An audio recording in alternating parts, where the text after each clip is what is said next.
Hello friends, आज के video में हम डिस्कस करेंगे कि प्लेन टेबल की वेरियस एडवांटेजेस क्या हैं एंड वेरियस डिसएडवांटेजेस क्या हैं।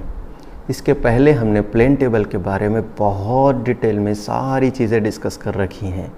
वेरियस एसेसरीज़ क्या होती है, डिफरेंट मेथड्स क्या होती हैं, ओरिएंटेशन क्या होता है, ओरिएंटेशन के क्या मेथड्स हैं, ओरिएंटेशन का इम्पोर्टेंस क्या है, कितने मेथड्स हैं, radiation method, intersection method, traversing method, resection method, हर एक की सुटेबिलिटी, बहुत डिटेल में सारी चीज़ें डिस्कस कर रखी हैं, जिससे हमारे पास में एक क्लियर कट पिक्चर एक तैयार हो चुका है कि प्लेन टेबल में क्या होता है और क्या नहीं होता है। तो आज के वीडियो में हम डिस्कस करेंगे कि प्लेन टेबल के वेरियस एडवांटेजेस क्या होते हैं और डिसएडवांटेजेस क्या होते हैं। तो सबसे पहला और बेसिक एडवांटेज है कि हमें ऑफिस में जाके या घर पे जाके कुछ भी काम करने की ज़रूरत नहीं पड़ने वाली है। क्यों? Because the plotting work and the sighting work और ऑब्जर्वेशन जो कुछ भी हम करने वाले हैं वो सारा का सारा वर्क ये फील्ड में साइमल्टेनियसली होने वाला है। हमारी जो शीट रहने वाली है वो साइट पर ही हमारी कंप्लीट हो जाने वाली है। जैसे अगर हम दूसरे मेथड्स के बारे में देखें, डंपी लेवल का अगर आपने सर्वे किया, कंपास का आपने सर्वे किया, तो आपको क्या करते हैं, आप क्या करते हो फील्ड में, आप क्या करते हो, ऑब्जर्वेशंस रिकॉर्ड करते हो और फिर उस ऑब्जर्वेशंस को यूज़ करके आप जो अपनी शीट है, जो ड्राइंग्स हैं, उनको आप प्रिपेयर करते हो। मीन्स यहाँ पर क्या होता है, एक ऑफिस वर्क होता है और एक फील्ड वर्क होता है। But in case of plane table survey field work ही सब कुछ हो जाता है। फील्ड में ही हमारी मैक्सिमम चीज़ें कवर हो जाती है। ऑफिस में आपको बस एक फिनिशिंग काम करना पड़ता है, एक फिनिशिंग जो हमारी फाइनल देने की ज़रूरत होती है, बस उतना करना पड़ता है। ये एक सबसे मेन और बेसिक एडवांटेज। दूसरा एडवांटेज अगर क्या है, तो दूसरा ये है कि हमें फील्ड नोट्स की भी ज़रूरत नहीं करनी पड़ती कि फील्ड के बारे में हमें नोट्स बनाना पड़े, डिटेलिंग करना पड़े, अलग कोई तो भी फील्ड बुक के अंदर उसको रिकॉर्डिंग करना पड़े।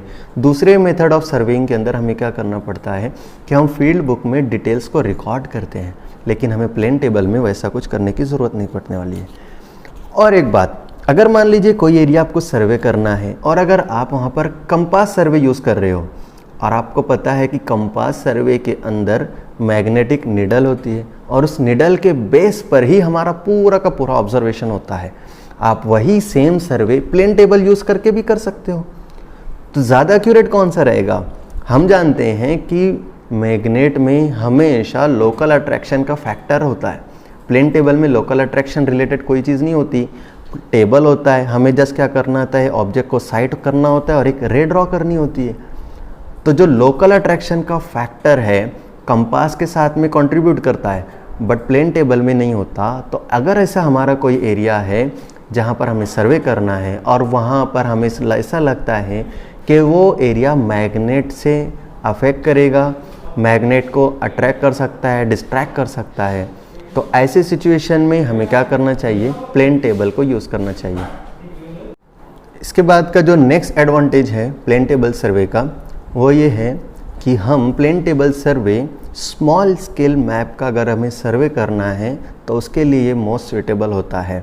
ऐसा एरिया जो बहुत ज़्यादा लार्ज नहीं है, स्मॉल स्केल है, तो उसके सर्वे के लिए हम प्लेन टेबल सर्वे को प्रीफर करना चाहिए। उसका रीज़न ये है कि नॉर्मली क्या होगा कि प्लेन टेबल सर्वे में हमारा काम ये होता है कि स्टेशन को ऑब्ज़र्व करना और एक रे को ड्रॉ करना, और इसके लिए कोई ज़्यादा स्किल की ज़रूरत नहीं है, बहुत ज़्यादा स्किल नहीं लगती। ऐसा पर्सन जिसके अंदर थोड़ा सा बेसिक नॉलेज है सर्वेइंग का, वो भी कर सकता है, provided that he knows how to perform, और स्किल की ज़्यादा ज़रूरत नहीं है। तो ये भी एक एडवांटेज है कि हमें स्किलनेस की बहुत ज़्यादा ज़रूरत नहीं होती।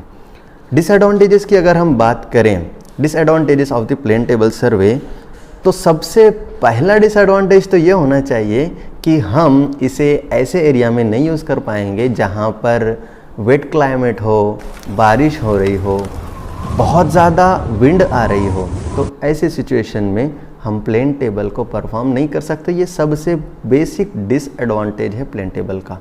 दूसरा डिसएडवांटेज ऐसा है उसका कि अगर एरिया हमें जो सर्वे करना है वो बहुत ज़्यादा लार्ज है, तो इससे क्या होगा, देखो हमने वेरियस मेथड्स के बीच में भी डिस्कस किया है कि हम जब डिस्टेंस ग्राउंड पे मेजर करते हैं तो उसको क्या करते हैं, हम स्केल से कन्वर्ट कर लेते हैं शीट पर, जिससे क्या होता है वो पॉइंट हमारा लोकेट हो जाता है। अब अगर हमारा जो एरिया सर्वे करना है वो हंड्रेड्स ऑफ मीटर में है, 300 मीटर, 200 मीटर, 100 मीटर, तो ऐसे सिचुएशन में उसको कन्वर्ट कर लेना थोड़ा सिंपल है। बट इन केस अगर सर्वे हमें लार्ज एरिया का करना है, 10 किलोमीटर, 5 किलोमीटर, तो उसके लिए क्या होगा, हमारा डिस्टेंस तो कन्वर्ट होगा according to the scale, but that distance जो कन्वर्ट हो रहा है वो भी बहुत लार्ज रहने वाला है, जिसकी वजह से क्या होगा, जो शीट है हमारी वो हमें बहुत ज़्यादा बड़ी ज़रूरत पड़ेगी, बड़ी शीट होना चाहिए। तो हमें क्या होगा, नहीं तो फिर दूसरे नंबर ऑफ़ शीट्स यूज़ करने पड़ेंगे। इसीलिए हमें क्या करना चाहिए कि मैक्सिममली हमें इस बात की कोशिश करना चाहिए कि स्मॉल एरियाज़ में काम करना है, या तो फिर लार्ज एरिया को स्मॉल एरियाज़ में डिवाइड करके फिर उसको हम सम अप कर सकते हैं। लेकिन एक डिसएडवांटेज प्लेन टेबल का इस तरह से है कि हम लार्ज एरिया को at a time plane table में हम कवर नहीं कर सकते। दूसरा डिसएडवांटेज कुछ इस तरह से है कि अगर सनलाइट बहुत ज़्यादा पड़ रही है, जिसकी वजह से आपकी आँखों पे प्रॉब्लम आ रहा है, सनलाइट का आपका डायरेक्ट कांटेक्ट हो रहा है, क्योंकि ये हम फील्ड पे परफॉर्म करने वाले हैं, तो उसकी वजह से भी आप इसको प्रिसाइजली नहीं कर पाओगे। उसके बाद में अगला जो रीज़न है, अगला जो डिसएडवांटेज है प्लेन टेबल का, वो ये है कि इसके अंदर डिफरेंट एसेसरीज़ हैं, यू फॉर्क है, लेवलिंग ट्यूब है, स्पिरिट लेवल है, ट्रफ कंपास है, सारी की सारी एसेसरीज। प्लेन टेबल का जो वुडन टेबल है उसका ट्राइपॉड है, ये सारी की सारी एसेसरीज हेवी हैं। इनको आपको क्या करना पड़ेगा, एक स्टेशन से दूसरे स्टेशन पे आपको कैरी फॉरवर्ड करना है, लेके चलना है, ये हेवी है, तो इनको लेकर चलना थोड़ा सा एक प्रॉब्लमेटिक होता है, तो ये भी एक इसका डिसएडवांटेजेस है। और सबसे ज़्यादा मेन बात तो ये है कि प्लेन टेबल में सारी की सारी एक्यूरेसी आपकी डिपेंड करती है ओरिएंटेशन पे। ओरिएंटेशन करने में आपने कुछ गलती कर दी, मीन्स आपकी एक्यूरेसी में क्या हो जाएगा, फ़र्क आ जाएगा, आपकी एक्यूरेसी मेंटेन नहीं हो पाएगी। तो जितना ज़्यादा आप एक्यूरेट ओरिएंटेशन करोगे उतनी ज़्यादा एक्यूरेसी आपकी प्लेन टेबल सर्वे में होने वाली है। लेकिन हमें पता है कि ओरिएंटेशन परफेक्टली करना मुश्किल होता है, तो इसीलिए अगर हमें ऐसा सर्वे वर्क करना है जहाँ पर हमें एक्यूरेसी की बहुत ज़्यादा ज़रूरत नहीं है, बहुत ज़्यादा एक्यूरेट काम करने की ज़रूरत नहीं है, थोड़ा सा लेस एक्यूरेट, थोड़ा सा मॉडरेटली काम हम करना चाहते हैं, तो ऐसे सिचुएशन में हमें प्लेन टेबल को यूज़ करना चाहिए। तो एक डिसएडवांटेज ये भी है कि हम प्लेन टेबल यूज़ करके वेरी एक्यूरेट सर्वे परफॉर्म नहीं कर सकते। तो आज के वीडियो में हमने डिस्कस किया कि प्लेन टेबल के वेरियस एडवांटेजेस क्या हैं एंड वेरियस डिसएडवांटेजेस क्या हैं। इसके बाद के वीडियोस में हम एक वेरी इंपॉर्टेंट टॉपिक के ऊपर एक सीरीज़ शुरू करने वाले हैं कि जो रिलेटेड है with the horizontal as well as vertical measurements, जिसको यूज़ करके आप बहुत बड़े बड़े काम कर सकते हो, वो है थियोडोलाइट। तो अगर आप चाहते हो कि थियोडोलाइट के बारे में भी आपको मैक्सिमम नॉलेज मिले तो हमारे अगले वीडियोस को देखना ना भूलें। Thank you.